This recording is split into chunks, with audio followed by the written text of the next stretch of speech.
الحمد لله وكفى وسلام على حبيبه المصطفى أما بعد فأعوذ بالله من الشيطان الرجيم بسم الله الرحمن الرحيم إن الله وملائكته يصلون على النبي يا أيها الذين آمنوا صلوا عليه وسلموا تسليما بحمده تعالى وبكرم مصطفى صلی اللہ تعالی علیہ وسلم۔ آج کی رمضان المبارک کی پہلی تراویح میں ہم نے قرآن عظیم کا ایک پارہ مکمل تلاوت کیا ہے۔ اللہ عز و جل ہمیں مکمل قرآن عظیم صحیح تجوید کے ساتھ پڑھنے اور آپ سب کو صحیح سننے کی توفیق عطا فرمائے۔ میرے عزیزو، رمضان کی بہاریں آ چکی ہیں۔ کسی مہمان کے انتظار کرتے کرتے جب وہ گھر آ جاتا ہے تو خوشیاں دوبالا ہو جاتی ہیں۔ یہ اللہ تعالیٰ کا کتنا بڑا کرم و احسان ہے کہ رجب سے ہم دعا کرتے رہتے ہیں کہ اے اللہ رجب و شعبان میں برکت دے دے اور رمضان تک ہماری زندگی کو پہنچا دے، اور رب تعالیٰ نے آپ سب کی سن لیا اور رمضان آپ سب کو دے دیا۔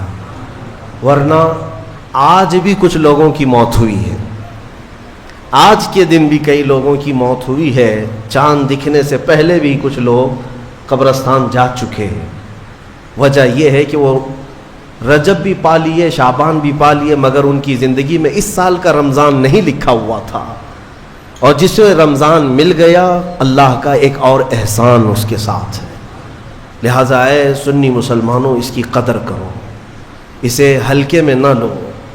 رمضان المبارک جیسی آ جاتا ہے تو اللہ تعالیٰ سب رزق کے دروازے کھول دیتا ہے، اور تمہارے لیے اتنے انتظامات اس نے کر رکھے ہیں کہ شیاطین چھیڑ چھاڑ کے لیے تمہارے ساتھ نہ رہیں، ان کو بند کر دیا گیا کہ تم خالص اللہ کی عبادت کرتے رہو، کوئی شیطان تمہیں پریشان نہ کرے۔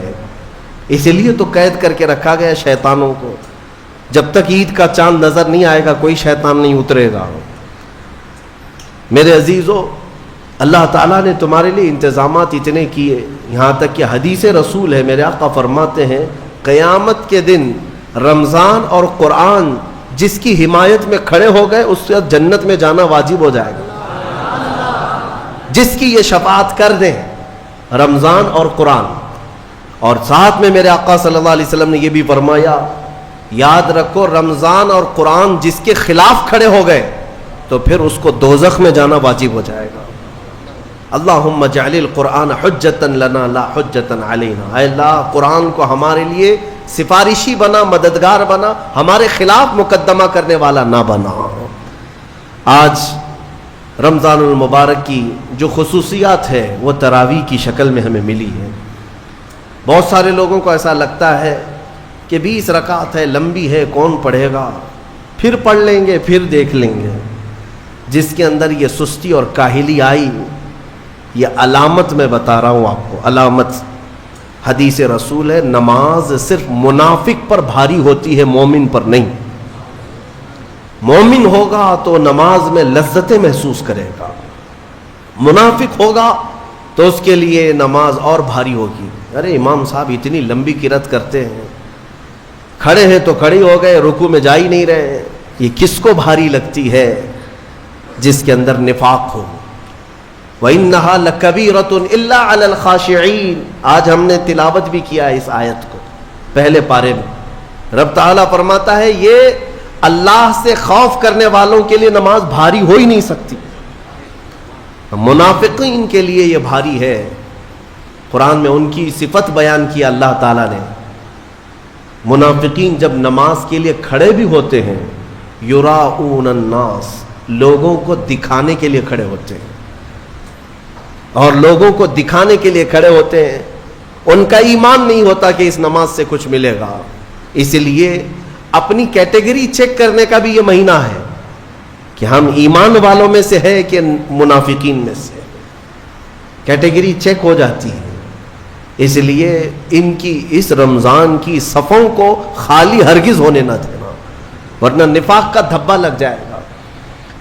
بہرحال ہم معمول کے مطابق تفسیر قرآن کو، جیسے ہر سال میری عادت ہے میں قرآن جو تلاوت کرتا ہوں اس کے کچھ گوشے آپ تک رکھنے کی کوشش کرتا ہوں، یہ اور بات ہے کہ 6 سال کے بعد اسی منبر پر دوبارہ ہم تفسیر بیان کریں.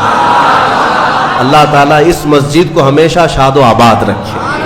ہم رہیں یا نہ رہیں یہ منبر سدا سلامت رہے. اس منبر کو تفسیر قرآن کے لیے خاص کیا گیا تھا. آپ سب کو پتہ ہے یہ تفسیر قرآن کا منبر ہے. مولا تعالیٰ یہاں سے قرآن کی آواز ہمیشہ بلند فرمایا. اور آج دنیا میں اگر میری آواز گونجتی ہے تو اسی تفسیر کی برکت سے ہے. مجھے کوئی اور مقام یا جو کچھ بھی آواز میں اللہ نے عطا کیا ہے وہ اس تفسیر قرآن کی برکت ہے. ہم نے اپنی آواز کی ابتدا یا امت کو جھنجھوڑنے کی ابتدا اسی منبر سے کیا تھا. یہی منبر ہے اور یہ تاریخی منبر ہے. اللہ تعالیٰ اس کی برکتیں ہم سب کو عطا فرمائے. اور مجھے یقین ہے کہ اس منبر میں وہ اثر ہے کہ اچھے اچھوں کے چولہے ہل جاتے ہیں. یہ منبر رسول پاک صلی اللہ علیہ وسلم کی نیابت کا منبر ہے. ہاں صرف اس کو لکڑی کا منبر نہ سمجھیں. یہ رسول اللہ کا منبر ہے جہاں سے حدیث رسول سنائی جاتی ہے, جہاں سے اللہ کے کلام کی تفسیر ہوتی ہے. اور آج دنیا کو ایک بات میں آپ کو بتا دوں, کسی بم سے, میزائل سے, پیٹرول سے اتنا خوف نہیں لگتا جتنا ایک عالم ربانی کی زبان سے ڈر لگتا. وجہ یہ ہے کہ دنیا کو پتہ ہے کہ سارے بم اتنا کام نہیں کرتے جتنا ایک عالم کی زبان کام کرتی. ہاں میں یہ زبان اس لیے کہ اللہ تعالیٰ ان زبانوں سے امتوں کے دل میں انقلاب پیدا کرتا ہے. اللہ تبارک و تعالیٰ ہمیشہ وہ برکت ہمیں عطا فرمائے. آج قرآن کی جو تلاوت ہم نے کی ہے وہ سورہ بقرہ, سورہ فاتحہ کے بعد پہلی سورہ قرآن میں سورہ بقرہ ہے. سورہ بقرہ سب سے بڑی سورہ ہے قرآن پاک میں, تقریباً 2.5 پارے پر مشتمل ہے, 280 کے قریب آیات ہیں. اور سورہ بقرہ کی بڑی برکتیں بھی ہیں. ایک روایت میں ملتا ہے کہ پورے قرآن کا جو کچھ بھی مضمون ہے اللہ نے وہ سب سورہ بقرہ میں بیان کر دیا. پورے قرآن میں جو کچھ بھی ہے وہ سورہ بقرہ میں, اور جو سورہ بقرہ میں ہے وہ سورہ فاتحہ میں, پورا سورہ فاتحہ میں ہے. اور اسی کو مولا کائنات علی مرتضیٰ نے فرمایا کہ اگر میں سورہ فاتحہ کی تفسیر لکھنے بیٹھ جاؤں تو 70 اونٹوں کو بوجھل کر سکتا ہوں. کیوں؟ اس لیے کہ سورہ فاتحہ ہی قرآن کا نچوڑ ہے, قرآن کا خلاصہ ہے. بہت ساری آیتیں ہیں تفسیر بیان کرنے کے لیے, وقت اتنا نہیں ہوتا. مختصر سی چند چیزیں آپ کے سامنے رکھتے ہیں. ایک اہم آیت اس میں آئی ہے. میں تفسیر سننے کے پہلے آداب بھی بتا دوں آپ, قرآن پڑھنے کے بھی آداب اور تفسیر سننے کے بھی آداب. ظاہر سی بات ہے کچھ آداب وہ ہیں جو ظاہر سے تعلق رکھتے ہیں. وضو سے ہونا چاہیے نماز قرآن پڑھنے کے لیے. لا یمسہ الا المطہرون, اس کو صرف اور صرف پاکیزہ لوگ چھوئیں گے. کس کو؟ قرآن پاک کو. تلاوت کرنے کے لیے وضو شرط ہے یا نہیں؟ چھونے کے لیے سب کو پتہ ہے. ادب یہی ہے, ظاہری ادب یہ ہے کہ پاک رہے, جنوبی نہ رہے, حیض و نفاس والی عورت نہ رہے. قرآن پاک کے لیے یہ ظاہری آداب ہوئے. کچھ باطنی آداب بھی ہیں. قرآن پڑھنے کے لیے کچھ باطنی آداب بھی ہیں. تم 10 بار نہا لو, 10 بار وضو کر لو, قرآن کو ظاہری آداب کے اعتبار سے چھو تو سکتے ہو. باطنی آداب میں سب سے پہلی شرط یہ ہے قرآن پڑھنا ہو یا سننا ہو تو عشق مصطفیٰ ہونا چاہیے. ہاں بغیر حب مصطفیٰ کے اگر قرآن پڑھے گا تو پھر گمراہی کی طرف بھی جا سکتا ہے. قرآن تو قرآن ہے. حدیث رسول کے بارے میں کہا گیا بخاری شریف کے بارے میں کہ بے عشق مصطفیٰ پڑھتے ہیں جو بخاری. سنا ہے نا آپ نے؟ بے عشق مصطفیٰ جو پڑھتے ہیں بخاری. آتا ہے بخار, ان کو آتی نہیں بخاری. بخار آ جائے گا لیکن بخاری نہیں آئی. جب بخاری کے لیے عشق مصطفیٰ ضروری ہے تو پھر قرآن کے لیے کتنا ہے. اس لیے سب سے پہلی چیز میں آپ کو یہ بتا دوں, قرآن پڑھنا ہے یا سننا ہے, عشق مصطفیٰ شرط ہے. شرط ہے. محمد کی محبت دین حق کی شرط اول ہے. اسی میں ہو اگر خامی تو سب کچھ نامکمل ہے. قرآن کی ایک آیت سنا ہوگا نا آپ نے, لقد جاءکم من اللہ نور, قد جاءکم من اللہ نور و کتاب مبین. مشہور آیت ہے. اللہ فرماتا ہے بے شک اللہ کی طرف سے ایک روشن کتاب, قد جاءکم من اللہ نور و کتاب مبین، بے شک اللہ کی طرف سے ایک نور آیا اور ایک روشن کتاب، ایک نور آیا اور ایک روشن کتاب۔ توجہ چاہتا ہوں، کیا چیزیں آئی اللہ کی طرف سے؟ ایک نور آیا اور ایک روشن کتاب۔ نور کون ہے سنیوں کو سمجھانے کی ضرورت نہیں، دوسرے لوگ تعویل کرتے ہیں نور سے مراد وہ ہے، نور سے مراد یہ ہے، ہم تو کہتے ہیں صبح طیبہ میں بٹتا باڑا، صدقہ لینے نور کا آیا ہے تارا۔ ارے ہمارا مزاج تو یہ ہے، بریلی کے امام نے ہمیں یہ سمجھایا ہے، وہی تو جوبن ٹپک رہا ہے، وہی تو جوبن ٹپک رہا ہے، وہی تو اب تک چھلک رہا ہے۔ ہاں، نہانے میں جو گرا تھا پانی کٹورے تاروں نے بھر لیے تھے۔ یعنی یہ ستاروں کی جو چمک ہے نا، تم کیا سمجھتے ہو؟ سائنٹیفک اعتبار سے کہتے ہیں کہ سورج کی روشنی کھینچ کر رات کو تارے چمکتے ہیں۔ ہم نے سوال کیا پھر سورج کس کی روشنی کھینچتا ہے؟ سورج کس کی روشنی کھینچتا ہے؟ وہ روشنی سمجھنے کے لیے بریلی کے امام کی زبان میں پڑھنا پڑے گا، سورج ہو کہ چاند ہو۔ اعلیٰ حضرت فرماتے ہیں کہ اتار کر ان کے رخ کا صدقہ، اتار کر ان کے رخ کا صدقہ، وہ بٹ رہا تھا نور کا باڑا، اچھل اچھل کر جبی، یہ چاند و سورج اچھل اچھل کر جبی کی خیرات مانگتے تھے۔ معراج کی شب میں چاند سورج اچھل اچھل کر جبی کی خیرات مانگتے تھے کہ اللہ یہ تیرے حبیب کا جو اترن ہے نہانے میں جو گرا ہے اور پیشانی مبارکہ سے جو پانی ٹپکا ہے، چاند کہتا ہے وہ میری جھولی میں دے دیا جائے، اور سورج کہتا ہے میری جھولی میں دے دیا جائے۔ جو بات میں عرض کر رہا ہوں وہ یہ ہے کہ قرآن میں اللہ نے کیا فرمایا؟ بے شک اللہ کی طرف سے تمہارے پاس کیا آیا؟ ایک نور آیا اور دوسرے روشن کتاب۔ جس کو ہم نے آج پڑھا وہ روشن کتاب، تراویح میں جو پڑھا وہ کون سی کتاب ہے؟ روشن کتاب۔ روشن ہی ہے حقیقت میں، جو پڑھتا ہے وہ بھی روشن ہوتا۔ روشن کتاب آئی اور ایک نور آیا، دونوں کا کیا کمبینیشن ہے؟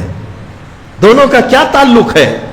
اللہ کی طرف سے ایک نور آیا اور ایک روشن کتاب۔ یہاں اگر ایسا ہوتا کہ بے شک اللہ کی طرف سے کتاب آئی اور ایک نور آیا، نہیں، اللہ کی طرف سے ایک نور آیا پھر روشن کتاب۔ پتہ یہ چلا لائٹ سب بند کر دیں اور کتاب کھولیں، کیا پڑھ پاؤ گے؟ پڑھ پاؤ گے؟ ساری لائٹ میں بند کرتا ہوں اور تمہارے سامنے کتاب رکھتا ہوں، پڑھو، کچھ نہیں پڑھ پاؤ گے۔ ادھر سے ادھر انگلیاں پھیر سکتے ہو، پڑھنے کے لیے روشنی ہونا یہ ضروری ہے، بغیر روشنی کے کتاب نہیں پڑھی جا سکتی۔ اسی لیے آیت میں اللہ نے فرمایا بے شک اللہ کی طرف سے پہلے کیا آیا؟ نور آیا، پھر کیا آئی؟ روشن کتاب۔ اب اس روشن کتاب کے لیے یہ کرنٹ والی لائٹ نہیں، نور مصطفیٰ کی روشنی ضروری ہے۔ جب نور مصطفیٰ میں پڑھو گے تو اس کتاب سے ہدایت بھی پاؤ گے۔ الحمدللہ اہل سنت و جماعت کے حصے میں وہ ہدایت آئی کہ ہم عشق مصطفیٰ کی زبان میں قرآن پڑھتے ہیں۔ الحمدللہ آج بہت ساری باتیں تھی لیکن ایک آیت کی طرف میں لے جاتا ہوں۔ کچھ لوگوں کو قرآن سے ایسی ایسی چیزیں نکالنے کی عادت ہے کہ کہیں حضور کی شان میں کچھ کمی نظر آ جائے، کہ حضور پاک صلی اللہ علیہ وسلم کو یہ نہیں تھا، وہ نہیں تھا، ان کو وہی چیزیں ملتی ہیں، حالانکہ قرآن کا مفہوم وہ نہیں ہے، سمجھ کا ان کے قصور ہے، عربی سے نابلد ہے، ناآشنا ہے، کچھ بھی اٹکل پچھو مار کے ترجمے میں گمراہ ہو جاتے ہیں۔ لیکن قرآن نے آداب سکھائے۔ توجہ چاہتا ہوں، آج ہم نے ایک آیت پڑھی ہے سورہ بقرہ میں، اللہ تعالیٰ فرماتا ہے یا ایھا الذین آمنوا لا تقولوا راعنا وقولوا انظرنا واسمعوا وللکافرین عذاب الیم۔ اے ایمان والو راعنا مت کہو، راعنا مت کہو۔ کیا مطلب ہے اس کا؟ تھوڑا سا عربی میں سمجھا دوں۔ ہوتا یہ تھا کہ رسول پاک صلی اللہ علیہ وسلم جب مجلس میں صحابہ کو درس دیتے، کوئی بات اگر کسی صحابی کو سمجھ میں نہ آتی تو وہ یوں کہتے راعینا یا رسول اللہ۔ آپ کہتے نا پارڈن می، پارڈن می، ایک ٹیچر کو کہا جاتا ہے کہ دوبارہ ارشاد، دوبارہ ارشاد، کیوں؟ کہ آپ دوبارہ بیان فرمائیں تاکہ میں اور سمجھ سکوں۔ تو صحابہ کیا کہتے تھے؟ راعنا یا رسول اللہ، اے اللہ اے رسول اللہ ہماری رعایت کر دیجئے تھوڑی سی، یعنی ہم جلد نہیں سمجھ پائے، اور ایک بار بیان کر دیجئے۔ لیکن اسی زمانے میں راعنا صحابہ کس نیت سے کہتے تھے؟ اے اللہ کے رسول ہماری رعایت کیجیے۔ اسی زمانے میں یہودیوں کی زبان میں راعنا کا ترجمہ غلط تھا۔ راعنا کا مطلب ہوتا تھا ہمارا چرواہا، ہمارا چرواہا۔ تو ہوتا یہ تھا کہ صحابہ کہتے تھے راعنا یا رسول اللہ ہماری رعایت کر دیجئے اے اللہ کے رسول۔ یہودی جو سنتے تھے تو مذاق اڑاتے تھے، دیکھو مسلمانوں کو اپنے ہی نبی کو اپنا چرواہا کہتے ہیں، اپنے ہی نبی کو اپنا چرواہا کہتے ہیں، وہ ٹھٹا مار کر کے ہنستے تھے، مذاق اڑاتے تھے۔ لیکن مجھے بتاؤ میرے عزیزو، کسی صحابی کے دل میں یہ نیت تھی؟ ان کے خواب و خیال میں بھی یہ گمان نہیں کہ ہم حضور کے بارے میں ایسا سوچیں، لیکن وہ اپنی زبان میں کہہ رہے تھے۔ لیکن دیکھیں قانون خداوندی کو اللہ نے اس لفظ کو بھی منع کر دیا جس کا معنی کسی بھی زبان میں الگ آ سکتا ہو، وہ جملہ میرے نبی کی شان میں بولا ہی نہ جائے، بولا ہی نہ جائے۔ اور عام لوگوں کو نہیں، امت میں اگر سب سے اچھے لوگ کوئی تھے تو رسول کے صحابہ تھے۔ ان کو اللہ نے تنبیہ کرتے ہوئے فرمایا اے ایمان والو آج کے بعد سے راعینا نہ کہو، جب اگر دوبارہ کہنے کی بات آئے حضور کی بارگاہ میں تو کیا کہو؟ اللہ نے وہ بھی سکھایا، کہو وقول انظرنا، یوں کہو نظر کرم فرمائی، اللہ نظر کرم فرمائیے۔ ایسا لفظ استعمال کرو نبی کی بارگاہ میں جس کا کوئی بھی کوڑھی دوسرا ترجمہ کر بھی نہ سکے۔ کوئی بھی دل کے کوڑ والا مریض جو گستاخ ہے، بغض رکھتا ہے، عداوت رکھتا ہے، وہ ایسا تصور بھی نہ لا سکے۔ عزیزان گرامی، صحابہ کو جب یہ تنبیہ کر دی گئی تھی، اب ہمارا اور تمہارا حال کیا ہے؟ بعض ایسے لوگ ہیں جو نبی پاک صلی اللہ تعالی علیہ وسلم کے لیے، حضور پاک صلی اللہ تعالی علیہ وسلم کے لیے الفاظ کی ہیرا پھیری کے ساتھ وہ شان رسالت میں تنقیص کرنے کو اور گستاخی کرنے کو یہ سمجھتے ہیں کہ ہم بہت پڑھے لکھے لوگ ہیں، ہم بہت ایجوکیٹڈ لوگ۔ صحابہ کو جب یہ تنبیہ کر دی گئی کہ آپ راعینا نہیں کہیں گے آج کے بعد، اور اتنا ہی نہیں بلکہ آگے یہ بھی تنبیہ کر دیا رب تعالیٰ نے وَقُولُوا انظُرْنَا وَاسْمَعُوا، یہ کہنے کی ضرورت بھی کیوں آئے گی؟ غور سے سنا کرو، جب نبی بیان کرے تو غور سے سنا کرو۔ صحابہ کو اتنی تنبیہ ہے۔ دوسری آیتیں ہیں سورہ حجرات کی، وہ پڑھیں گے تو اش اش کر جائیں آپ۔ مولا فرماتا ہے لا ترفعوا اصواتکم فوق صوت النبی، تم میں سے کوئی بلند آواز سے نبی کی بارگاہ میں بات بھی نہ کرے۔ صحابہ کو کہا گیا۔ یہ بھی آیت کس کے لیے اتری تھی؟ ایک صحابی تھے جن کو سنائی کم دیتا تھا، حضرت قیس۔ کم سنائی جس کو دیتا ہے نا وہ بلند آواز سے بات کرتا ہے، تجربہ معلوم ہوگا آپ کو۔ جس کو کم سنائی دیتا ہے وہ اونچا بولتا ہے۔ اس صحابی کی عادت تھی، وہ زور سے کہتے تھے یا رسول اللہ آپ نے کیا کہا؟ مولا کو یہ بھی پسند نہیں تھا، عتاب نازل فرمایا کہ اگر تم نے بلند آواز سے بات کی میرے نبی کے دربار میں، جتنے اعمال تھے اب کے سب ضائع ہو گئے، سب ختم ہو گئے۔ ان تحبط اعمالکم وانتم لا تشعرون، تمہیں گمان بھی نہیں ہوگا، تمہیں پتہ بھی نہیں چلے گا، سارے اعمال ضائع کر دیے جائیں گے۔ اور ایک ادب میں بتاؤں، میرے گھر میں اگر میں آرام کر رہا ہوں، آپ آئیں گے بلانے کے لیے، کیا کریں گے؟ گھر کے باہر سے آپ بیل ہوگی بجائیں گے، دروازے کو دستک دیں گے، یا میرے نام سے پکاریں گے، ہے کیا اندر سو رہے ہیں، کیا کر رہے ہیں؟ پکاریں گے نا، یہی تو ہے، طریقے یہی ہیں پکارنے کے۔ لیکن بارگاہ رسول کے آداب بھی قرآن میں آئے ہیں۔ صحابہ جب گھر پر جائیں رسول کے، کیا کریں؟ وہ اللہ کے رسول کے گھر کے باہر جانا ہو، دستک دیں، پکاریں، کیا کریں؟ اللہ تعالیٰ فرماتا ہے ان الذین ینادونک من وراء الحجرات اکثرهم لا یعقلون۔ اللہ رب فرماتا ہے وہ لوگ بے شک جو نبی کے حجرے کے باہر کھڑے ہو کر کے نبی کو پکارتے ہیں، ان میں سے اکثر لوگ عقل والے نہیں ہیں۔ جو پکارتے ہیں اس میں اکثر لوگ عقل والے نہیں ہیں. ارے اندر والے کو بلانے کے لیے کیا کہنا پڑے گا, کیا کہنا پڑے گا, پکارنا تو یہ ہے. لیکن مولا فرما رہا ہے وہ عقل والے لوگ نہیں ہیں جو حجرے کے باہر کھڑے ہو کر کے حضور کو پکار رہے ہیں. تو پھر کیا ہے؟ قرآن سکھاتا ہے وَلَوْ أَنَّهُمْ صَبَرُوا حَتَّى تَخْرُجَ إِلَيْهِمْ لَكَانَ خَيْرًا لَهُمْ. رب فرماتا ہے آداب یہ ہے لوگوں کو چاہیے کہ وہ دروازے کے باہر جا کر خاموش کھڑے رہے, میرا رسول خود باہر ہے.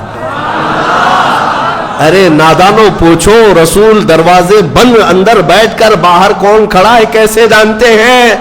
یہی عقیدہ بریلی کے امام نے ہمیں دی. اور کوئی غیب کیا تم سے نہاں ہو بھلا, جب نہ خدا ہی چھپا. رسول پاک کو خبر تو ہے کہ دروازے کے باہر کون کھڑا ہے, اسی لیے قرآن کہہ رہا ہے جاؤ تو ہاتھ باندھ کر کھڑے رہو, بس میرا رسول خود ہی باہر آئے گا. پکارنے کے لیے ہم اور آپ ہیں, ہم مجھے پکارو, ہو سکتا ہے مجھے پتہ ہی نہیں باہر کون ہے, لیکن رسول کے لیے نہیں. ایک صحابی آئے, وہ دعا کرانے کے لیے آئے تھے گھر سے, غریب تھے, تنگ دست تھے, ان کے ماں باپ کا انتقال ہو گیا تھا. یہ سوچ کر کے گھر سے نکلے آج میرے والدین کی مغفرت کی دعا کراؤں گا اور میری غریبی دور ہو جائے, تنگ دستی دور ہو جائے, اس کے لیے حضور سے سفارش کروں گا. آئے لیکن دیکھا مجمع ایسا حضور کو سمیٹے بیٹھا ہے, بڑے بڑے صحابہ سامنے, ان کو جانے کی ہمت نہیں ہوئی, دور بیٹھے رہ گئے. عصر سے مغرب تک انتظار کیا, موقع نہیں ملا. مغرب کی اذان ہوئی, نماز کے لیے میرے آقا تشریف لائے. نماز کے بعد پھر حضور بیٹھے, لیکن بڑے بڑے صحابہ نے گھیر لیا. یہ غریب صحابی تھے, دور کھڑے رہ گئے, کہاں پھلان پھلان کر کے جاؤں گا, پیچھے کھڑے رہے. عشاء کی اذان ہو گئی, عشاء تک موقع نہیں ملا, عشاء کی نماز پیچھے پڑے. اور عشاء کے بعد میرے آقا صلی اللہ علیہ وسلم سیدھے اپنے گھر میں جاتے تھے, اب بیٹھک نہیں ہوتی تھی. اب عشاء کی نماز کے بعد حضور اپنے حجرے کی طرف نکلے. یہ صحابی کہتے ہیں میں نے سوچا موقع تو آج دن بھر نہیں ملا, ہاتھ باندھے پیچھے پیچھے چلتے رہے. حضور اپنے دروازے پر پہنچ گئے اور پیچھے مڑ کر کہتے ہیں جا اللہ تیری غریبی دور کرے, تیرے ماں باپ کی مغفرت کرے. کس نے کہا میرے نبی سے, کس نے کہا میرے عزیزوں؟ اسی لیے تو ہمارا عقیدہ یہ ہے کہ وہ دلوں کی بھی سنتے ہیں, اس کی بھی سنتے ہیں جسے بولنا نہیں آتا. وہ لکڑیوں کی جب سنتے ہیں, ہرن کی جب سنتے ہیں, تو امتیوں کی کیوں نہیں سنیں گے؟ ہم یہاں سے پکارے وہ وہاں سے سنے, مصطفیٰ کی سماعت پہ دور و نزدیک کے سننے والے وہ کان, کانے لالے کرامت پہ. اسی لیے سنیوں میں کہتا ہوں کہ تفسیر بھی سننا ہو تو عشق مصطفیٰ کے ساتھ سننا. مزہ ہی کچھ اور ہے کہ اپنے نبی کو چھوڑ کر محفل کون سی ہوتی ہے. رسول جس محفل میں نہ ہو تو محفل کہاں ہے, اسے محفل نہیں کہا جاتا. بلے شاہ میاں رحمۃ اللہ علیہ بڑے صوفی بزرگ ہیں, وہ کہتے ہیں جس دل میں حضور کی یاد نہ ہو اس دل میں کتے بستے ہیں, کتے ہوتے ہیں, جانور بستے ہیں. حقیقت ہے دل اسی کو کہتے ہیں جس میں حضور کی یاد آئے. دل ہے وہ دل جو تیری یاد سے معمور رہا, سر ہے وہ سر جو تیرے نام پہ قربان گیا. ہاں دل اور سر وہی ہے جو حضور کے لیے ہو, حضور کے لیے نہ ہو تو پھر یہ کدو کا ایک ٹکڑا ہے اور دل جو ہے سینے کے اندر وہ گوشت کا ایک چھتڑا ہے اور کچھ نہیں. ہاں بس ان کی حیثیت اتنی ہے, دونوں کندھوں کے بیچ میں ایک کدو کا ٹکڑا ہے اور سینے کے اندر گوشت کا ایک چھتڑا ہے. اسے دل مت کہنا اور اسے سر مت کہنا. دل کہنے کے لیے ضرورت اس بات کی ہے کہ دیکھو پہلے اس میں حب مصطفیٰ ہے یا نہیں. سر کہنے کے لیے ہر ایک کو سر مت کہنا, بلکہ اعلیٰ حضرت فرماتے سر صرف وہی ہے جو ان کے قدموں پہ قربان ہونے کو تیار ہے, وہی سر ہے. بہرحال آج کی اس تفسیر میں ہم نے بارگاہ رسول کا ادب پڑھا ہے. اسی لیے اے میرے عزیزوں, حضور پاک صلی اللہ تعالی علیہ وسلم کو چھوڑ کر دنیا کا کوئی علم نہیں ہے, کوئی علم نہیں. واللہ اعلیٰ حضرت فرماتے ہیں ذکر خدا بھی جو ہے اللہ کا ذکر کرنے کے لیے جب بھی کھڑے ہوں گے, اگر اس میں مصطفیٰ کا ذکر نہیں آیا تو اسے ذکر خدا کہا ہی نہیں جائے گا. ذکر خدا ہے ہی نہیں ہو.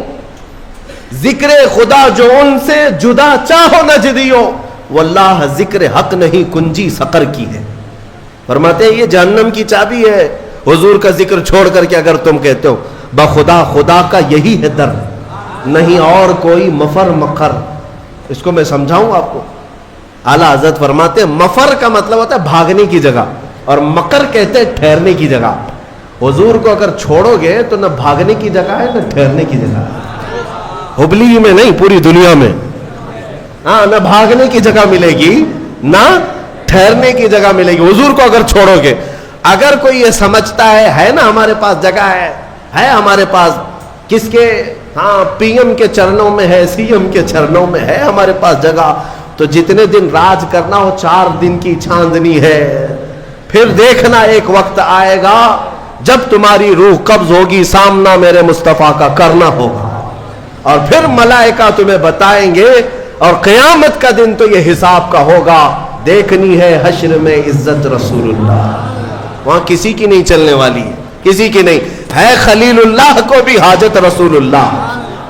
عزیزان گرامی وقار, بخدا خدا کا یہی ہے در, نہیں اور کوئی مفر مقر. جو وہاں سے ہو یہیں آ کے ہو, جو یہاں نہیں تو وہاں نہیں. تفسیر قرآن کے لیے بھی حضور پاک صلی اللہ تعالی علیہ وسلم کی محبت شرط ہے, شرط ہے. حضور کو چھوڑ کر ایک ابھی سوشل میڈیا میں گمراہی پھیلانے والے کئی ایسے موسمی کیڑے آتے رہتے ہیں, اور آج مجھے جوانوں کو بتانا اس لیے بھی ضروری ہے کہ یہ اپنا آدھا دین جو ہے سوشل میڈیا پر ہی سمجھ بیٹھے ہیں. ہاں, ان کا سب سے بڑا استاد تو علامہ گوگل ہے. مولانا گوگل سے پوچھیں گے, نام بھی اسی سے پوچھیں گے, مسئلے بھی اسی سے پوچھیں گے, اور گوگل صاحب سب بتا دیتے ہیں. تو جس کا استاد گوگل ہے وہ سنے. ہر چیز اس میں جو آ جاتی ہے وہ صحیح نہیں ہوتی. ہاں, شہد دکھائے زہر پلائے, قاتل ڈائن شوہر کش, اس مردار پہ کیا للچانا دنیا دیکھی بھالی. اعلیٰ حضرت نے اس کی بہت پہلے تشریح کر دی تھی. یہ وہ دنیا ہے جو تمہیں شہد دکھاتی ہے اور زہر پلاتی ہے. کچھ لوگ ایسے آئے ہوئے ہیں اس میں. ایک شخص آیا, وہ کہتا ہے کہ صرف قرآن, اس میں کسی حدیث کی ضرورت نہیں, حدیث لینا ہی نہیں ہے, نہ بخاری نہ مسلم نہ ترمذی نہ ابو داؤد نہ نسائی نہ ابن ماجہ نہ مشکات, کوئی حدیث نہیں چاہیے, قرآن ہی چاہیے, صرف قرآن سے. ہمیں یہ خبر ملی, کچھ نوجوان اس میں بہکتے چلے گئے. ہاں, قرآن ہی تو سب کچھ ہے اس کے اندر. جب اللہ نے فرمایا سارا بیان ہم نے قرآن میں اتار دیا ہے, کوئی خشکی تری چھوڑا ہی نہیں, سب کچھ قرآن میں ہے, تو پھر حدیث کی کیا ضرورت. وہ شک ڈالتے ہیں. ارے ظالم, تو یہ تو بتا یہ قرآن اترا کس پہ ہے, یہ قرآن کہاں سے آیا, کون بتایا یہ آیت ایسی ہے. حضور کو چھوڑے گا تو ایک آیت بھی تجھے نہیں ملے گی. قرآن کس نے سنایا؟ ارے حضور پر وہی اترتی تھی, حضور سنائے صحابہ کو, تو قرآن لکھا گیا. اگر حضور بیان نہ کرتے تو کیا قرآن آتا؟ آج نبی پاک کو چھوڑ کر کچھ لوگ یہ کہتے ہیں کہ کسی حدیث کی ضرورت نہیں, صرف قرآن. اے میرے عزیزوں, اس طرح کی گمراہیوں سے اپنے آپ کو بچا لو.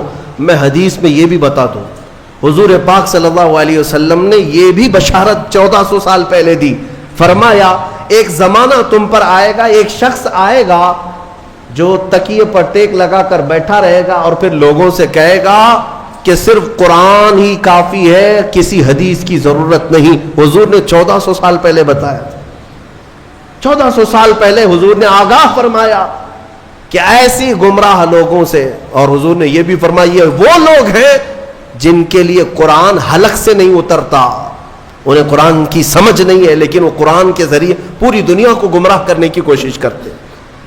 اے میرے عزیزوں, قرآن کو صرف گوگل سے نہیں, صرف فیس بک سے نہیں, بلکہ علماء صالحین باعمل عاشقان مصطفیٰ سے پڑھا کرو, تو پھر تمہیں ہر آیت کا مفہوم بھی سمجھ میں آ جائے, ورنہ ادھر کا ادھر مارتے رہ جاؤ گے. میں آپ کو بتاؤں ایک مثال. اللہ نے اپنے رسول سے فرمایا وَوَجَدَكَ ضَالًّا فَهَدَى, سورہ والضحیٰ میں اللہ نے فرمایا وَوَجَدَكَ ضَالًّا فَهَدَى. ضال کا مطلب عربی میں گمراہ, بھٹکا ہوا ہے. ایک معنی یہ ہے, ایک خصوصیت ہے عربی کی, ایک ورڈ کے کئی معنی آتے ہیں, کئی معنی آتے ہیں, عربی کی خصوصیت ہے. کچھ الفاظ تو ایسے ہیں جن میں ایک ورڈ ہے 70 معنی ہیں, الگ الگ معنی نکلتے ہیں.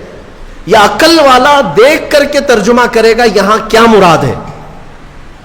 فار ایگزامپل العین، یہ عربی کا ایک ورڈ ہے جو آنکھ کو بھی کہتے ہیں، گھٹنے کو بھی عین کہتے ہیں، سورج کو بھی عین کہتے ہیں، پانی سے جو چشمہ نکلتا ہے نا سوتا، اسے بھی عین کہتے ہیں، اور پوری ذات کو بھی عین کہتے ہیں. کتنے معنی ہو گئے؟ سب ڈیفرنٹ ہیں. آنکھ کو بھی عین، گھٹنے کو بھی عین، سورج کو بھی عین، پانی کے چشمے کو بھی عین، ذات انسان کو بھی عین. تو اب اگر کہیں یہ کہہ دے کسی نے یہ کہہ دیا کہ میری عین سے پانی آ رہا تھا، تو ترجمہ کرنے والا ہے کہ ہاں مولانا کے گھٹنے سے پانی آ رہا تھا. ہاں، یا ترجمہ یہ کرو شاید مولانا کے سورج سے پانی آ رہا تھا. ارے میاں یہاں سورج کہاں سے آ گیا؟ ہاں، عقل والا اتنا تو ترجمہ کرے گا.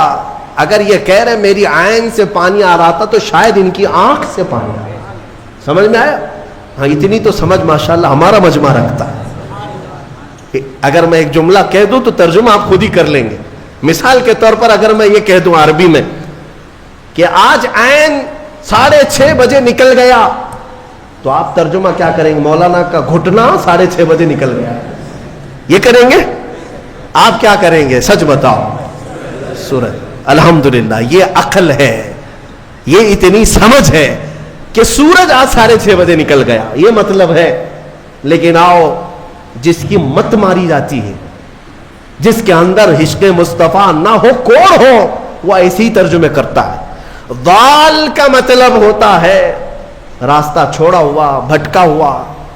لیکن کچھ اچھے معنی بھی آتے ہیں اس کے، کچھ اچھے معنی بھی آتے ہیں. لیکن اچھے مکھی کو کہاں نظر آتے ہیں؟ وہ جسم میں جہاں زخم ہوگا وہیں بیٹھے گی نا. زخم جہاں دیکھتی وہاں بیٹھے گی، کیونکہ مکھی کو پیپ پینے کا شوق ہے، خون پینے کا شوق ہے. اچھی جگہ نہیں بیٹھتی. بہرحال بلا تشبیہ و بلا تمثیل، حضور پاک صلی اللہ علیہ وسلم کو جب اللہ نے فرمایا وَوَجَدَكَ ضَالًّا فَهَدَىٰ، اے محبوب ہم نے آپ کو ضال پایا، تو کچھ لوگوں نے یہاں یہ تیر مار دیا، اے رسول ہم نے آپ کو بھٹکا ہوا پایا تو اب ہدایت دے دیا، آپ کو گمراہ پایا تو ہدایت دے دیا. ظالموں، اگر رسول ہی گمراہ ہے تو پھر امت کو کیا ہدایت دے؟ وہ خود بھٹکے ہوئے اگر تھے تمہارے ترجمے کے حساب سے. بے عشق مصطفیٰ جب اس طرح کی تک بندیاں کرو گے، تیر مارو گے تو یہی ہوگا. ان سے جا کر پکڑ کر کوئی پوچھے کہ رسول گمراہ کب تھے کہ اللہ نے انہیں ہدایت دیا. اگر وہ بھٹکے ہوئے تھے، گمراہ تھے، اور اللہ نے ان کو ہدایت دیا، تو ہمارا عقیدہ ہی ختم ہو گیا کہ رسول معصوم ہوتے ہیں. عقیدہ ہی ختم ہو جائے. اسی لیے پھر ایسے جملوں کو سمجھنے کے لیے عشق کے امام کے دربار میں جانا ہو، جو حضور کی محبت بھی رکھتا ہو. اور وہ بریلی کے امام کی بارگاہ میں جب ہم پہنچتے ہیں، پوچھتے ہیں وَوَجَدَكَ ضَالًّا فَهَدَىٰ کا کیا مطلب نکلتا ہے، تو وہ عشق میں ڈوبی ہوئی زبان سے کہتا ہے اے محبوب ہم نے آپ کو اپنی محبت میں خود رفتہ پایا تو اپنی طرف راستہ دے دیا. کیا ترجمہ ہے؟ خود رفتہ کا مطلب کیا ہوا؟ محبوب کو ڈھونڈنے کے لیے کبھی کوئی ادھر جا رہا ہے، کبھی ادھر جا رہا ہے. اس کو بھٹکا ہوا نہیں کہتے، اپنے محبوب کو تلاش میں سرگرداں ہے. ترجمہ کا حق بھی ادا کیا اور بارگاہ رسول کا ادب بھی محفوظ ہے.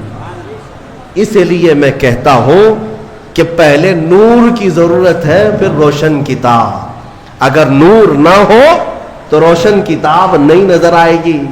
اس لیے نور مصطفیٰ کا واسطہ ضروری ہے، حوالہ ضروری ہے. انشاءاللہ اس بار ہم جو بھی تفسیر کریں گے وہ نور مصطفیٰ کی برکت سے کریں گے انشاءاللہ. اور ہم کوشش یہ کریں گے کہ کوئی تفسیر ہماری ذکر مصطفیٰ سے خالی نہ ہونے پائے. کوئی تفسیر ہماری، کوئی مجلس اور کوئی محفل ہماری ذکر مصطفیٰ سے خالی نہ ہونے پائے. اس لیے کہ ہمیں جو کچھ بھی ملا ہے یا رسول اللہ وہ تمہاری بدولت ملا ہے. اور اگر ہماری زبانیں تمہارا ذکر نہ کرے تو پھر یہ زبان کس کام کی ہے؟ دہن میں زبان تمہارے لیے، بدن میں ہے جہاں تمہارے لیے. یا رسول اللہ ہم آئے یہاں تمہارے لیے، اٹھے بھی وہاں جب ہم انہی کے لیے آئے ہیں تو پھر کیوں نہ ان کا ذکر کریں. ہم مسلمان ساتھ میں اللہ تعالیٰ کا یہ شکر بجا لاتے ہیں کہ مولا تو نے اپنے حبیب کے چاہنے والوں کی جماعت میں ہمیں بنایا ہے, ہمیں اس جماعت میں رکھا جو صبح اٹھتی ہے تو مصطفیٰ جان رحمت پہ لاکھوں سلام کہتی ہے, اور اپنا سلام نمازوں کا پھیرتی بھی ہے تو کھڑے ہو کر یا نبی سلام علیکہ کہتی ہے. یعنی مولا کا یہ کتنا بڑا احسان ہے کہ اس نے اپنی عبادتوں کے لیے مسجد میں بلایا, لیکن ہماری مسجدیں عبادت خدا بندی کے ساتھ ساتھ مدینے کی طرف توجہ بھی دلا دیتی ہیں, مدینے کی طرف رخ کرنا بھی سکھا دیتی ہے. وہ مسجد ہی کیا جو مدینے کا رخ نہیں دکھاتی, وہ مسجد ہی کیا جو مصطفیٰ کے چہرے کی تڑپ نہیں پیدا کرتی, دیدار کی تڑپ نہیں پیدا کرتی. اللہ تبارک و تعالی ہمیں کہنے سننے سے زیادہ عمل کی توفیق عطا فرمائے. سورہ بقرہ کی وہ تفسیر پچھلی تفسیریں ہوں گی, آپ اس کو بھی سن لیں. ہم نے کافی سالوں سے جو تفسیریں کی ہیں موجود ہے, اس میں جو آیتیں آئی ہیں اجمالاً اگر میں ذکر کروں تو پہلے اللہ نے ایمان والوں کی تعریف فرمائی. سب سے پہلے جو شروع ہو رہا ہے یؤمنون بالغیب, وہ لوگ جو غیب پر ایمان لاتے ہیں. اللہ نے ایمان والوں کی تعریف کی. اس کے بعد کافروں کی مذمت کی کہ کچھ کافر ایسے ہیں جن کے دلوں پر اللہ نے مہر لگا دی, انہیں کچھ اب سمجھ میں نہیں آئے گا. ختم اللہ علی قلوبہم وعلی سمعہم وعلی ابصارہم غشاوہ, ان کے دلوں پر مہر لگا دی گئی, ان کی آنکھوں پر پردہ پڑا ہے, ان کے کانوں کو کچھ نہیں سنائی دے گا. کیا حق بات نہیں نظر آئے گی, حق بات نہیں سنائی دے گی, حق بات سمجھنے کی طاقت نہیں ہوگی. آج بہت سارے ایسے ہیں جو اسلام کی حقانیت کو آنکھوں کے سامنے دیکھ رہے ہیں, مگر یہ ابو جہل کی اولاد ماننے کو تیار نہیں مانے گی. ہاں, ان کے دلوں پر اللہ نے مہر لگا رکھی ہے. یہ دشمنی میں اس قدر آگے بڑھیں گے, ان کو نماز سے چڑ ہے, اذان سے چڑ ہے, قرآن سے چڑ ہے, برقعے سے چڑ ہے, ٹوپی سے چڑ ہے, داڑھی سے چڑ ہے. کیوں چڑ ہے؟ دل پر جو مہر لگی ہوئی ہے, دل پر جو مہر لگی ہوئی ہے.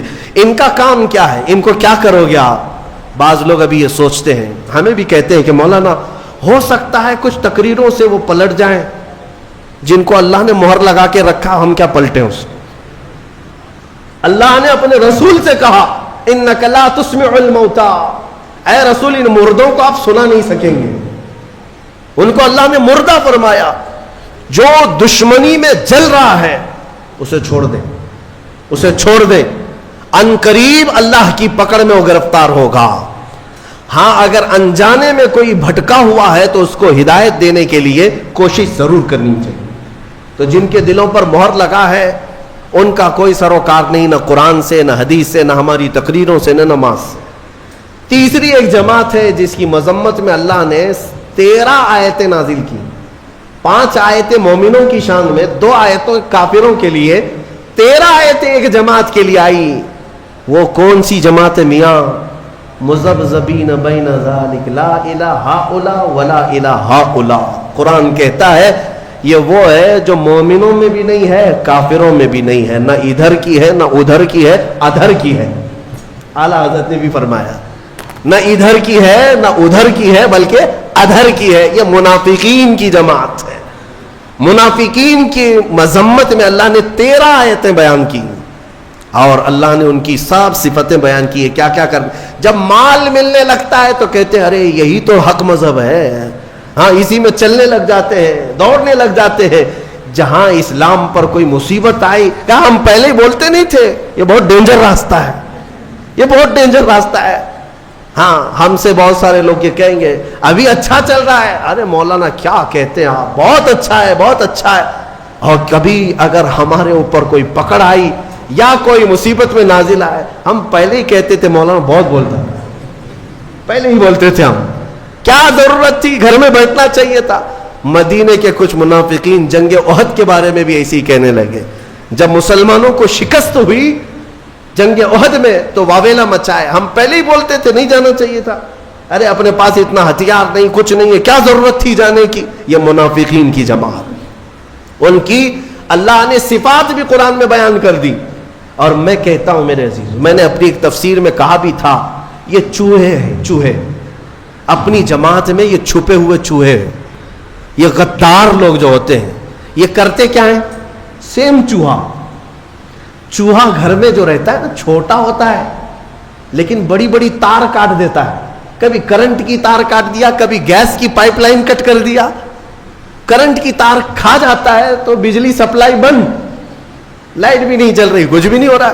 اور گیس کی پائپ کھا جاتا ہے کبھی تو گیس لیک ہو جائے, گھر بھی جل سکتا ہے تو چوہا چھوٹا لیکن تار کاٹ دیتا ہے, تار کاٹ دیتا ہے. منافق یہی ہے, گھر کے اندر رہتا ہے, مین تار کاٹتا ہے کہ مدینے سے بجلی سپلائی آ ہی نہ سکے, مدینے سے کوئی تمہارا پاور پہنچ ہی نہ سکے, تار کاٹ دو. مومنوں کو اسلام سے جڑی ہوئی جو شناختیں ہیں یہ کاٹ دیتا ہے. اور منافقین سے بچنے کے لیے کرنا کیا چاہیے؟ کیا کرو گے, کیسے پہچانو گے ان کو؟ جماعت کے اندر جو موجود ہوتے ہیں غدار منافقین, جو اپنی قوم کو بیچ آتے ہیں, ان کی داڑھی ٹوپی سفید جبے کبے پہ مت جانا, ہاں یہ کوئی علامت نہیں یہ ایمان والوں کی. منافقین جو دین کو بیچ آتے ہیں ان سے بچنے کے لیے سیم وہی تھیوری ہے. گھر میں چوہے کو بھگانے کے لیے کیا کرتے؟ دوا نہیں میاں, دوا مارنے سب دوا نہیں ہوتے, دوا زہریلی ہوتی ہے, آپ کو بھی اثر کر جائے گی. سمپل سی بات ہے, بلی پال لو. کیا کرتے ہیں؟ بلی پالتے ہیں. اور بلی کیا ہے, سارے چوہوں کو پکڑ لے گی کیا؟ نہیں پکڑے گی. میاؤں میاؤں کہتی ہے تو چوہے بھاگ جاتے. بلی کی آواز سے چوہے نہیں آتے. ہمارے بزرگوں نے فرمایا اسی طرح یہ چھپے ہوئے غدار اور منافقین جو چوہے ہیں تمہاری جماعت کو کاٹتے ہیں, ان سے ان کو دور بھگانے کے لیے علماء صالحین اور عاشقین کو اپنی جماعت میں رکھا کرو. ہاں محلے میں, ہر آبادی میں وہ عالم برحق ہونا چاہیے جو رسول پاک کا عشق رکھتا ہے. وہ میاؤں میاؤں کرتا رہے گا, یہ چوہے بھاگتے رہیں گے. ہاں ان سے تمہاری حفاظت ہوگی. عزیزان گرامی, منافقین کی مذمت میں اللہ نے 13 آیتیں بیان کی. اس کے بعد اس بارے میں آدم علیہ السلام کی تخلیق کا ذکر ہے, موسیٰ علیہ السلام کی امت کا ذکر ہے, اور سورہ بقرہ جس وجہ سے یہ ہوئی ہے نام اس کا, وہ پورا واقعہ موجود ہے. بنی اسرائیل میں ایک گائے کو ذبح کیا گیا تھا. اب ظاہر سی بات ہے گائے کے ذبح کی تفسیر بیان کروں گا تو کچھ لوگوں کو لگے گا کہ یہاں پر بھی آتنک والی زبان استعمال کی جا رہی ہے. ارے اس پر تو بینڈ ہے. بنی اسرائیل میں بینڈ نہیں تھا, بنی اسرائیل کی بات کر رہا ہوں. مولانا ابھی اگر یہ گائے کے ذبح کی بات کر رہے ہیں تو آپ کو معلوم ہونا چاہیے یہ پچھلے 2 سال کی پہلے کی بات ہے, مجھے خواب و خیال میں بھی نہیں تھا. سورہ بقرہ کی ہم تفسیر کر رہے ہیں, کوئی صاحب کہہ رہے ہیں گائے پر تو بند ہے نا. ارے میاں بنی اسرائیل میں بند نہیں تھا, وہ 4000 سال پہلے کی جماعت ہے, ان کے زمانے میں. اور وہ بھی کھانے کے لیے نہیں, وہ تو حضرت موسیٰ علیہ السلام کا ایک معجزہ ظاہر کرنا تھا. ایک آدمی قتل ہو گیا تھا, مرڈر ہو گیا تھا, اس کو کس نے مارا یہ معلوم کرنا تھا. تو اللہ تعالیٰ کی حکمت ہے, اللہ نے اس قوم کو حکم دیا موسیٰ علیہ السلام کی زبان کے ذریعے سے, جاؤ ایک گائے ذبح کرو. اور وہ گائے بھی کیسی, جو کسی کھیت میں نہ جوتی ہو, نہ کسی نے اس کو خود سے پالا ہو, وہ اپنے آپ سے پلی ہو, اور کلر بھی اس کا نہ سفید نہ کالا بلکہ پیلے کلر کی ہو, بچی بھی نہ ہو بوڑھی بھی نہ ہو, بالکل جوان ہو. ایسی گائے کہاں ملے گی؟ بنی اسرائیل ڈھونڈ ڈھونڈ کر کے لائے, وہ بھی بڑی قیمت میں. کتنی قیمت؟ گائے کے وزن کے برابر سونا اور چاندی دے کر ایسی گائے لے کے آئے. یہ تفصیلی واقعہ ہے. اس گائے کو ذبح کر کے اس کی دم لے کر وہ مرے ہوئے آدمی کو مارا گیا, وہ زندہ ہو گیا. اور اس نے بتایا مجھے کس نے قتل کیا, میرے چچیرے بھائی نے مجھے مارا مال کی لالچ میں. اور وہ زندہ ہوا, بتایا اپنے قاتل کو, اور پھر مر گیا. بس اتنا کام تھا. یہ جو پورا واقعہ ہوا ہے اسی کا ذکر اس پارے میں آیا, جس کی وجہ سے اس سورے کا نام سورہ بقرہ رکھا گیا ہے. سورہ بقرہ, بکرا نہیں, بکرا جو ہے یہ مینڈے دمبے کو کہتے ہیں, بقرہ ہے, بکرا گائے کو کہتے ہیں. اللہ تبارک و تعالیٰ اس سورے کی برکتیں ہم سب کو عطا فرمائے. قرآن کو صحیح سمجھ کر پڑھنے کی توفیق عطا فرمائے. تلاوت کے آداب, تفسیر کے آداب ملحوظ رکھنے کی ہمیں توفیق عطا فرمائے. مولا اس رمضان کو ہم سب کے لیے برکتوں اور رحمتوں والا بنا دے, ہماری بخشش اور مغفرت کا سبب بنا دے. وآخر دعوانا ان الحمد للہ رب العالمین. اور ایک دعا کی درخواست آئی ہے, ہمارے جناب محمد صادق کپیالور صاحب جو تقریباً 3 سال سے لکھنؤ کی جیل میں قید ہیں اور بے قصور کچھ مسلمانوں کو اس طرح ظالم قید و بند کی صحبتیں میں رکھتے ہیں، ہم ان بے قصور مسلمانوں کے لیے خصوصی دعا کرتے ہیں اور مولا کریم کی بارگاہ میں عاجزانہ آپ ہاتھ اٹھا کر یہ کہیں کہ مولا ہم میں جو بھی عاشقان مصطفیٰ ناحق بے قصور جیلوں میں ہیں ان کی رہائی کی سبیل پیدا فرما دے، ان کو ظالموں کی چنگل سے آزاد فرما دے، ان کو بے قصور ثابت فرما دے۔ وصلی اللہ تعالی علی خیر خلق محمد وآلہ واصحابہ اجمعین برحمتک یا ارحم الراحمین۔